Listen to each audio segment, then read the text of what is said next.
Hello. Welcome to Empowerment Moment. All right, it's that time of the month, and I'm so excited to be here with all of you. I gotta tell you, this is one of those seasons where you look around and you're like, thank God for health, thank God for His protection, thank God for watching over all of us. I am so super excited to have you join us tonight.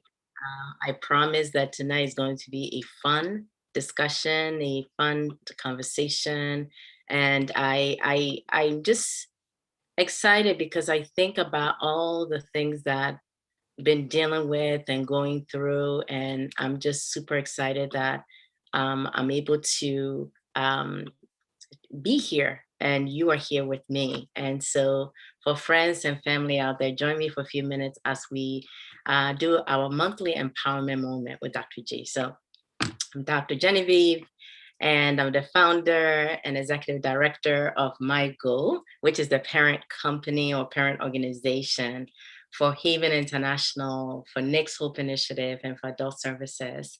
And for 13 years, been on this journey with families to encourage and above all to empower. And a few years ago, I got this brilliant idea. I would say it was brilliant that I am my own CEO. That is, I am the Chief Empowerment Officer, CEO, like that. I just believe that that the power that is at work in us causes us that when we're going through challenges in life, we have to connect to that will empower us. And that is one of the reasons why my goal exists.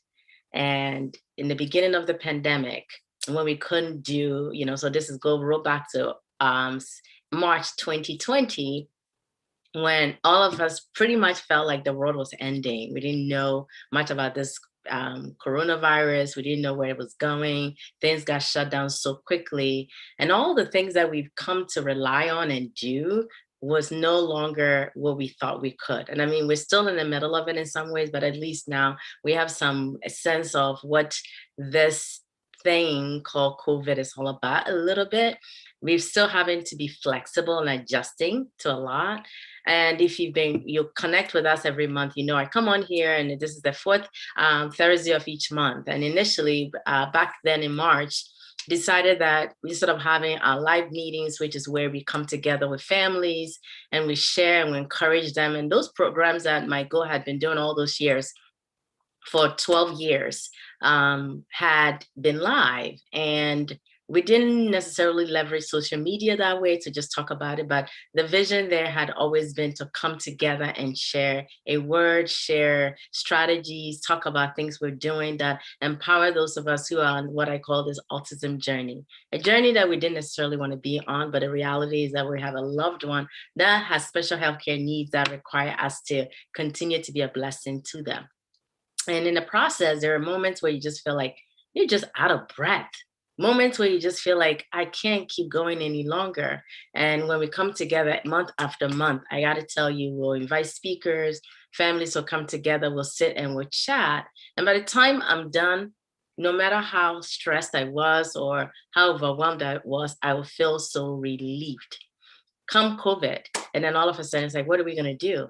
So my team and I decided that, well, why don't we take our program that we do every month, our family support group activity, and break it apart. And so we broke it apart. So if you've been following us, we have a empowerment moment, and that was the whole idea, was to just encourage people and just empower them, remind them that the God that we serve, I serve, and you may serve, and if you're not, I invite you to serve, has given us the power and has given us the grace and the strength to keep going.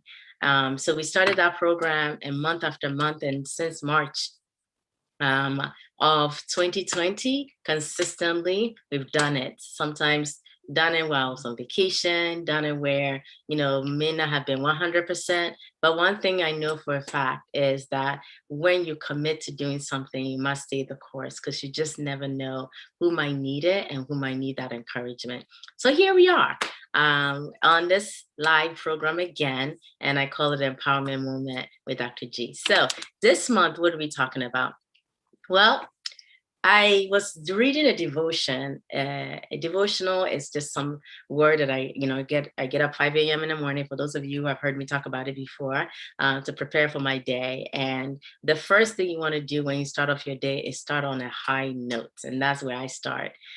And back in the month of April, rather August last month, it was preparing to transition to the kids going back to school. And it just felt like things were just heavy, and I felt stuck. And I felt like, when I say stuck, not necessarily, I just didn't feel like I had the oomph to keep going at the same rate that I normally do. And many people who know me know that I'm like a little energizer bunny. I like to think that because I like to move. I don't like to sit around. And I found it very difficult to just keep going. And I just realized that I was dry and I was stuck. So one of the devotionals that I came across reminded me of how to move beyond being stuck. So today that's going to be part of what I want to talk about. So I want to welcome, if you're watching us or you're joining, I want to welcome Ashley. I want to welcome Pat. Thank you for joining me in the Zoom room. And so the whole idea here is to talk a little bit about how do we get beyond the moment of being stuck. And I will invite those of you who are watching me on live, and actually I'm going to go on Facebook in a minute to just see those of us who have come on here. I see Rishan has logged on. Thank you, Rishan, for logging on with us. I know that this is part of my love for my community. Let me turn this off so this way I don't hear myself talking while I'm talking. Okay, there we go. So hey, Gladys, thank you for watching us. This is awesome. So how do you go beyond being stuck? How do you get beyond being stuck? So if you have ideas on how to get beyond being stuck, come on, drop it on there for me. I want to hear what you have to say. And if you're in the Zoom room with me, I want to hear, how do you go beyond being stuck? Right? So, and in this book, devotional, when I was reading it, one of the things it was talking about was, think about when you have a project and you have this oomph to start, right? How many of us have started something and you're just like, oh, I'm ready to go. Beginning of the year, you have like ideas and you're ready to just run with it. And then halfway through, you're just like, I am just tired. I'm just exhausted. I just can't do it anymore. And unfortunately, that's where most of us kind of drop. But you know what? The reality is that that is part of going on a journey. Things pop up that you may not have expected. Just when you're getting ready to head out of the door. I don't know about you, but have you noticed that when you're just getting ready to head out of the door, that's when somebody has a whole problem that they want to talk to you about? At work, I get that a lot. Just when I'm like, I'm getting ready to go, I'm ready to hit it, then all of a sudden somebody now brings a whole new host of issues. So how do you get beyond the being stuck, right? So things pop up that prevents you from being able to exert the same energy that you need to. And then all of a sudden you feel like as you're pushing through, you're not moving as fast as you need to. I know, Gladys, you've done a topic on this being stuck business. So thank you for posting that. And I was thinking about it and I was just like, yeah, for many of us as parents, we have moments where you just feel like, I'm just out of breath. I can't take this anymore. This weight that I'm carrying feels so heavy. Hey, Ronke, thank you for joining in and coming into the room. If you're in here, the topic that we're discussing is, how do you go beyond being stuck? What do you do? What are the strategies that you use to get beyond stuck? And I think if you are watching or you're listening, I want you to know that this is part of life. It is expected. So if you're going to go on a journey, expect to get to a moment where you're going to feel like, I'm just exhausted. And so there's a need to plan for rest. There's a need to plan for rest. So when you don't plan for rest, guess what? All of a sudden, you run out of gas. You're just going to be on the highway. I was talking to one of my colleagues the other day, and she said she went camping, had no money, forgot her wallet, and then ran out of gas on her way to where she was going with her kids. You don't ever want to do that. whatever you're doing, plan for times of rest. Now, what I'm saying is really an advice to myself because I had not really listened to my own advice, right? I had not really listened to my own advice. Hey, welcome, Adrian. I'm so excited to have you guys join us in the room. Pat, plan for rest. If you don't plan for rest, the rest when it comes, when it hits you, it will hit you like a ton of brick. And have you noticed that when you now have to restart, when you come to a whole complete shutdown and you have to restart, it takes twice as much energy to keep going because you didn't plan for the rest. But if you plan for the rest, it's almost like you slow down. And then so when you have to accelerate again, it's easier to get going. So it's like you have to get your momentum going again to be able to kind of push through. And so I'm sharing that to make the point that sometimes we can feel overwhelmed while we're raising our loved ones with special healthcare needs. And feel like, I can't take it anymore because they have so much needs. Hey, Mylene, thank you for joining. Thank you for coming. I'm so happy to have you join us in the room. We're talking about how do we go beyond, getting beyond the being stuck, getting beyond being stuck. I want to hear from you guys in terms of ideas and thoughts that you have about what are the strategies that you use to keep you going so that you don't, when you feel the moments like, I just want to drop everything down, I don't want to do it anymore. What are some of the strategies that you use? So, like I said, the key here is knowing that it's going to happen. And a key point, so point number one here is plan for a time of rest. When we don't have it, it's going to happen.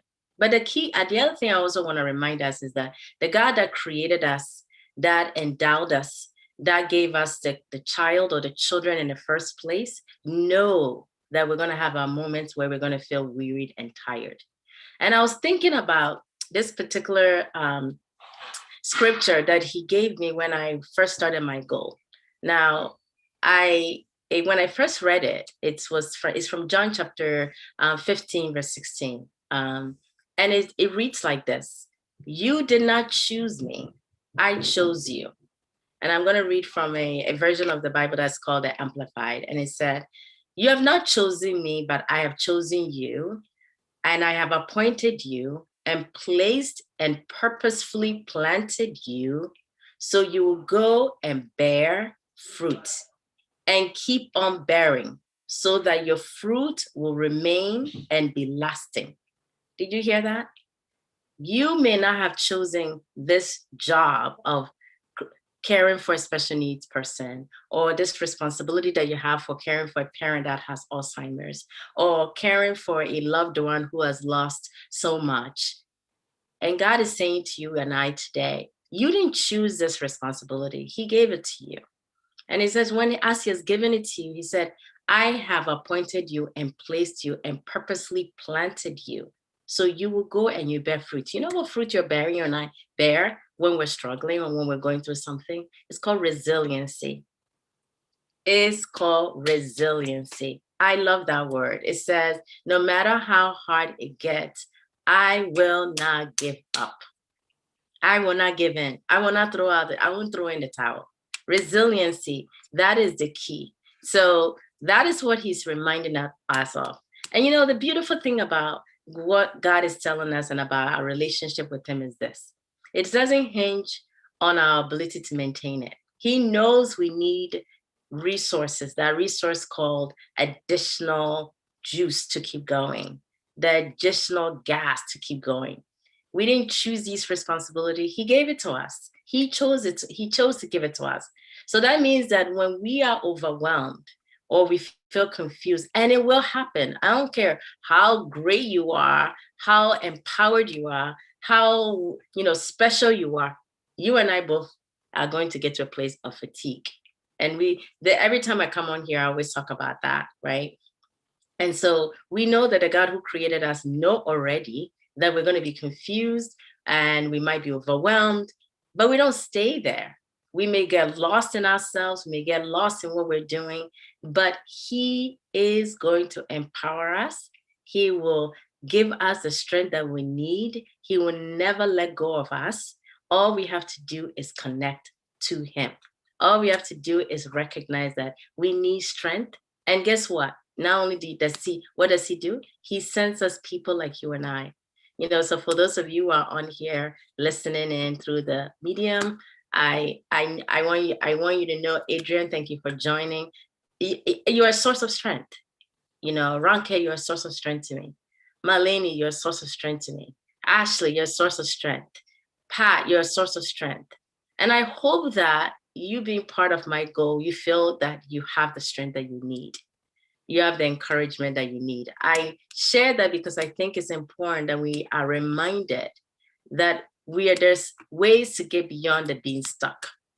And I want to remind us of another scripture that encourages me that I want to share.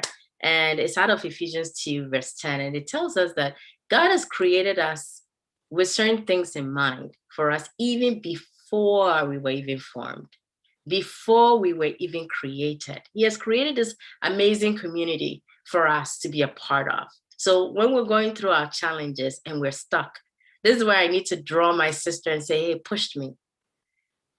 Drag me. Don't let me stay here in this mud. Help me to get up. Help me to keep going. Help me to keep pressing through. So I think that there are many other ways that we can keep pushing. And for me, one of the key things that I think is crucial is recognizing that we are stuck, as I've said, and then saying to people, I need you to help me to keep pushing. I need you to help me to keep pressing. So for those of you who have texted to check up on me or check up on my family or on Nick and Senna and Delali, thank you. Thank you, because those were the moments where maybe I was like, I can't keep going, that you send that text that pushes me. Even just coming on tonight, it was just like some moments I'm like, oh, maybe I should cancel this program tonight. I'm feeling tired. Then all of a sudden I'm reminded that the community that I belong to have a need for what I have to share. And then all of a sudden I feel energized and empowered and ready to come on here. And so I want you to just make that mental note that you are going to go forward by making a decision to rest. Have your rest stops. So what time do you do your rest stops? Plan it ahead. We can say, I was talking to a friend earlier today and I said, I have decided to be very protective of my calendar now, of my time. So what does that mean? That means that I have to leave room for thinking. I have to leave room for doing absolutely nothing. And for some of us who are like always go, go, go, that has to be an intentionality to it so that we minimize the times that we're completely stuck and shut down. And so I'm going to turn it over in a minute and ask some questions of my folks that are in the room with me. Particularly, I gave her a nudge that I'm going to have her share a little bit, Ashley. So just be ready in a minute. But one of my favorite words that I always rely on, and I think I've shared it here before, and I'm going to share it again. And the word says, therefore, my brothers and sisters, stand firm. Let nothing move you. Always give yourself fully to the work that God has given you, because know that your labor for your children, for your family, for your community, for this ministry, for this world is not in vain. Know that. Believe that. Understand that. Whatever you're doing is not in vain. It is valuable. It's important. So don't get discouraged. Stand firm. And I also want to tell you this, and it was from 1 Corinthians 15:58. And I just choose to use these scriptures and these words as a means to propel us forward, to say, no matter where you find yourself, be immovable, remain steady. So if you felt yourself stuck, I hope that these words will encourage you to say, you know what? It's time to get up. It's time to start back up again. It's start to crawl, start to walk, and then you can run. Because I think that is really, really important. 1 Corinthians 15:58, Mylene was asking me, First Corinthians 15:58, it says, my brothers and sisters, stand firm. Let nothing move you. Don't let anything move you. No bad news, not even the school IEP meetings, not even someone not understanding what's going on with your child. Do not let them move you. You have been given a great assignment and know that. And your loved one that you're caring for is special. And they're like angels.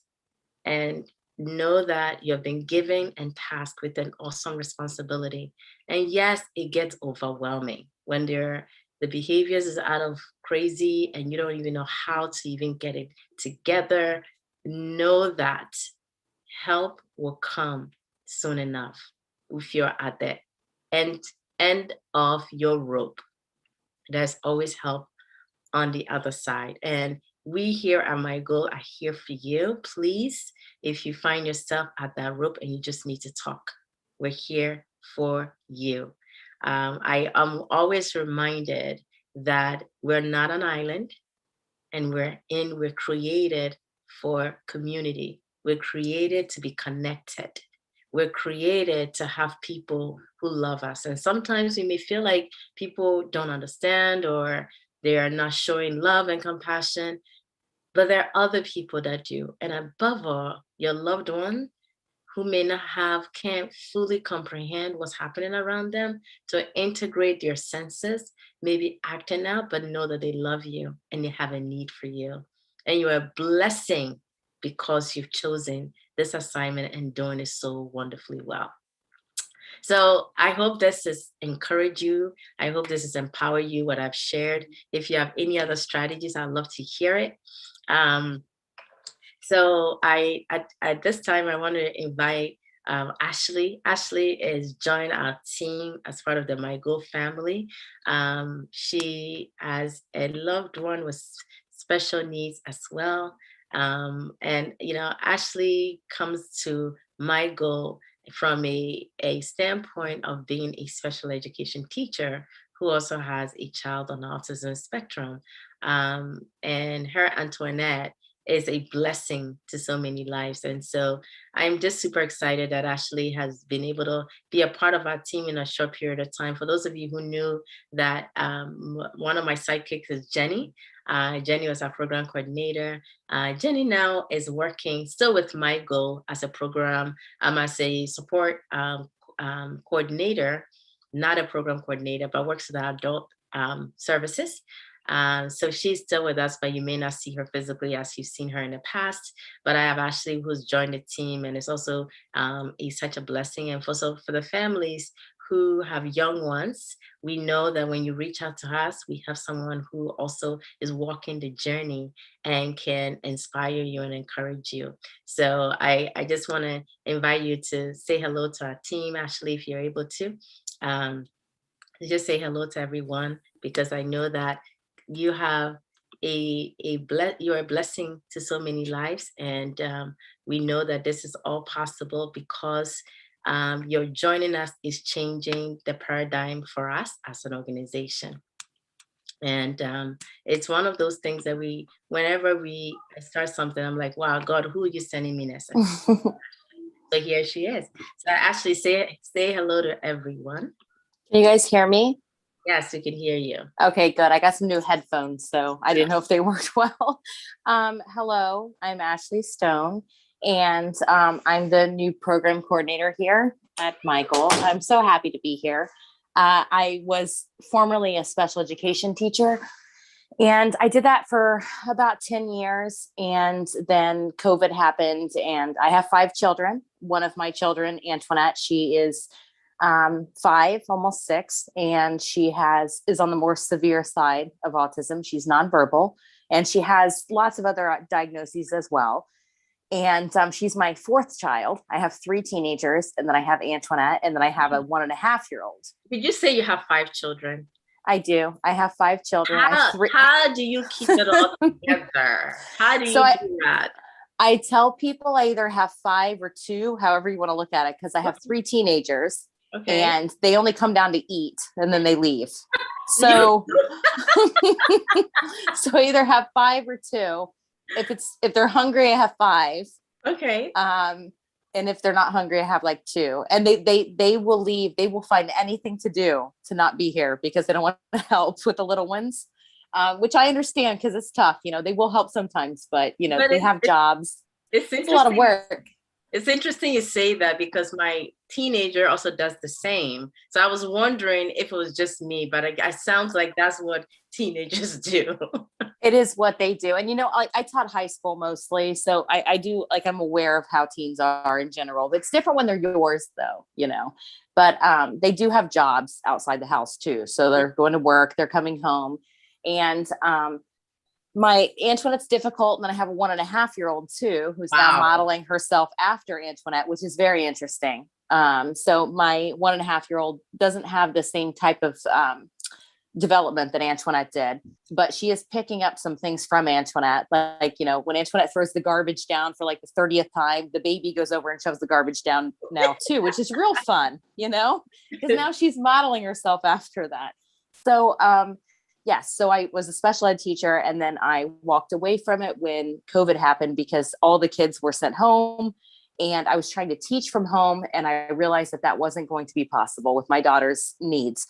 And the school was trying to accommodate, but it was tough, because they can only accommodate so much. And then you're trying to do your role and you can't meet the expectations because you have a kid in the background, like tearing your paper off the wall. And basically class became my students like laughing because my house is chaos, So I chose to walk away, and I put my faith in God, and I said, something will come from this. Something, I have faith, I'll be okay. We'll find a way. And it was then that I saw Michael, and when I applied, I thought to myself, I'll never get this because I don't have a quiet room to work in, and I don't have anyone to watch her, and I thought this won't work. And then ultimately, by meeting you, I realized that this is exactly where I was supposed to be. And I finally found somewhere, and that was my goal, was to find somewhere where we could exist exactly as we are without apology, where I could have a situation where I can't meet something at some deadline at noon. I can't meet it because we had a breakdown. I needed something like that because this world isn't really set up for our kids, but it needs to be, but it's not. And so I felt that for the first time when speaking with you and with Senate, I felt for the first time that I had finally met people that really truly understood how hard this is, the true hard, like the difficulty. And that's one thing we were talking tonight, like what makes you push through when you feel stuck. And what makes me personally push through is that every time I feel like that, like this is too much. I had a moment the other night where I was crying. Here I am, a special education teacher. My husband was a former special education teacher, and we had a hard day and we're crying, and I had a message from a friend who told me, "Thank you. You're inspirational to me." Wow. And I thought to myself, that's what it is. It's that inspiration. Yeah. It's the fact that I'm able to touch one other person who's struggling. And that's what keeps me going and makes me continue to push through when maybe I feel like this is all too much. Yeah. And that's the thing that keeps me going personally is being able to be that support that other people need. Wow. I mean, anytime I talk to you, I'm just so inspired by you, from the fact that you realize that raising your loved one is so important that you're willing to walk away from a professional career to commit to that. And so for those people who are listening out there, if you have gotten a diagnosis, it's not the end of the world. And I think that's what actually you're saying. It's not the end of the world because you have a diagnosis of something. Know that as you're walking that journey, God will supply. And you just said it. Here it is. I was looking for program coordinator that will understand our families, who will get it. And I remember when she applied to be a part of our team, when we were getting ready to connect with her, she emailed back and said, "I'm not sure this will work." And I'm like, "Senna, I don't know which email her back and say, I want to talk to her anyway. Not knowing. And so, And I remember that too. I was surprised by that because it said that your location, I didn't feel that because I do live about an hour away, and it said partially, like I'd be partially working from home. And I thought, I don't know if I can, I'm a very loyal person. So when I commit to something, I want to be there fully. And I just felt like being honest. And then when I received an email back from Cinna saying, no, it's okay, let's proceed, I was like, wow. So they're cool with that, It was different for me. And even that, I hope, is a word to somebody out there. Sometimes when we're at the very edge of the very thing we need, fear can come in a way to almost stop us from getting what we need. Yes. Because you're concerned about ability to, being transparent with us almost made us say, oh, this is not going to work, because you said, oh, it's not going to work. And so I want to use that as an encouragement to somebody out there, is that even if you think it might not work, give it a try anyway, because you just never know. And for us, it was like, no, let's have a conversation. And then we found out that it works because we had a conversation. And then another thing that you guys did was you asked me, what I had been doing for the last, year and a half. And then I explained it to you. And it was nice to have that conversation where you actually asked me, like, why is there this gap here? Can you explain this gap? It was nice to be able to explain that because, I can honestly say that I have never been asked that before. Usually with any organization, when they see a gap, in their heads, they're like, oh, she has children, or she took a break, or there's so much of that throwing to the side going on. And it was nice to be able to be asked about that. And also, another thing is that there were things that I thought I would be good for that I was pushed aside from. And I realized that happens for a reason, because here I am, and this is where I'm supposed to be. And I know that. And I know that was God's way of guiding me to where I needed to be for my purpose. There are things I'm good at. I was a chemistry teacher at the end of my career. I was good at it, but that's not what I'm supposed to be doing. And that's kind of just I've been guided towards where I need to be. Well, I am so excited that she's part of that. And I wanted to share her to talk about a little bit about herself, so that at least we have this special education teacher on our team who also happens to be a parent, who have 5 children. I mean, like, any advice that you need, our team can help answer. So for those of you, and I know you have some experience in doing 504 plans, and I do, and writing IEPs. Yeah. And if anyone has any questions about educational things, I was formerly a 504 coordinator, and then I also helped write the IEPs. So if you have educational questions, I can answer just about all of them. But even if I can't, I have connections with people from the state that know like everything, even lawyers and stuff. I have connections with a lot of people. So feel free to reach out. All right. Awesome. Thank you so much, Ashley, for joining us. And as all of you guys have seen her, Ashley Stone is our new program coordinator. I'm super excited to have her be a part of the team. So if you have your needs, please, Ashley@mygoalinc.org is her email. And then while we are going to round off in a minute, I will leave it. If there's anybody has any question for Ashley or myself, we'll be happy to take it quickly. I told her it will only be a short while we are on here. But while we're waiting for questions, I just wanted to remind us coming up next month. Next month, we have our empowerment moment will come again, and I'm going to share my screen if I can. Let's see if I can do this piece of that. I was going to share our upcoming event, but I'm having a little trouble with that, so I'll just hold off on that. But we have our 3 events on October, the first week in October, with the second Thursday in October is our social hour. And Ashley and I come together to do activities for all of us. And then the second activity, of course, is Empowerment Moment. And we'll have that in October the 28th. And then, of course, we have our gala coming up. Our gala is going to come up on November 6th. I got to get my act together on that. Gala is going to come up on November 6th. And we're going to do it at the Pines Manor. It's going to be both virtual and hybrid at the same time. I'm super excited about it because I really feel like this is going to be one of those events that will really blow your mind. I have an amazing guest speaker, keynote speaker, who's going to be a part of that event. And we also have some really special guests. I'll tell you more about it next month. I want to tease the families a little bit.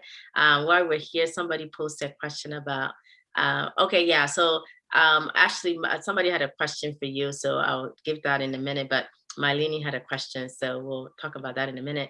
But let me finish. So please mark the date, save the date, Saturday, November 6th. Saturday, November 6th is our 13th annual gala event.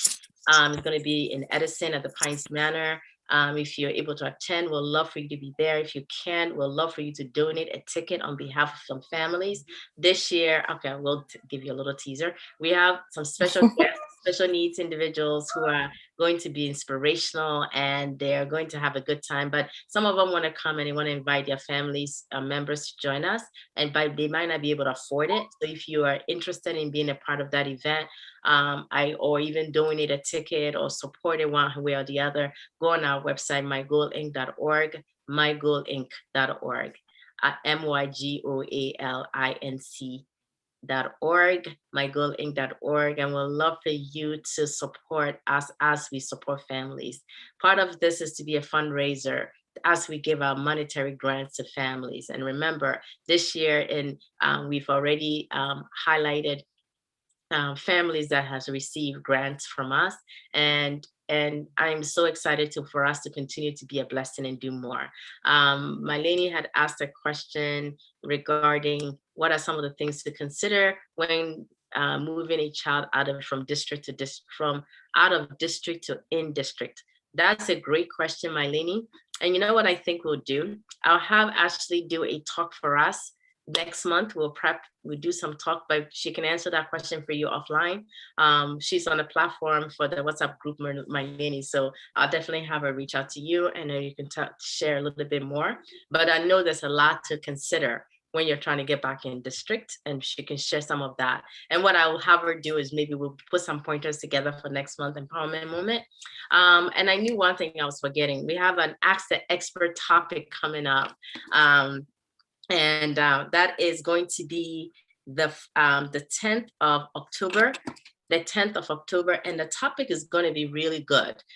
This is Dr. Jill Harris, and she's going to be talking about issues with sexuality in our young people. So if your child is hitting puberty and they have intellectual disabilities, it's a very complex issue, and it requires strategies to know how to handle it. And so don't be unprepared for these type of issues. You may think, oh, my child is young, they're only 6, they're only 7. But there's still issues of sexuality that we need to be aware of. And so Dr. Jill Harris is going to do our Ask the Expert topic on Sunday, October 10th. So we'll share more information about that. But I just wanted to make sure that you are aware of it. We're super excited about being able to do all these things with you, because my goal is just to support families and individuals with intellectual disabilities as we navigate throughout the lifespan. And we're all about being a gateway to connections, gateway to resources, and a gateway to hope. And tonight, I hope you've been inspired by what we've shared, that you gotta get beyond being stuck. We can't get stuck there. We got to keep going. So thank you for joining us. I love all of you. I am so grateful that you're part of our My Goal family. You're part of all the people who continue to inspire me, encourage me, and empower us. And we, of course, are super excited to have Ashley join our team. And I want to thank all my team members, Pat, Adrian, Mylene, and of course, those of you who are on Facebook, thank you so much for being here and share this information. I hope it blesses you and it blesses others around you. So on that note, thank you so much for being here with us, and have a good night. And we will see you at our number of our program, Ask the Expert Social Hour, Empowerment Moment, Gala. You name it, My Goal does it all. And because God gives us the strength to do it. So thank you all for joining us. Have a good night. Thank you. Good night.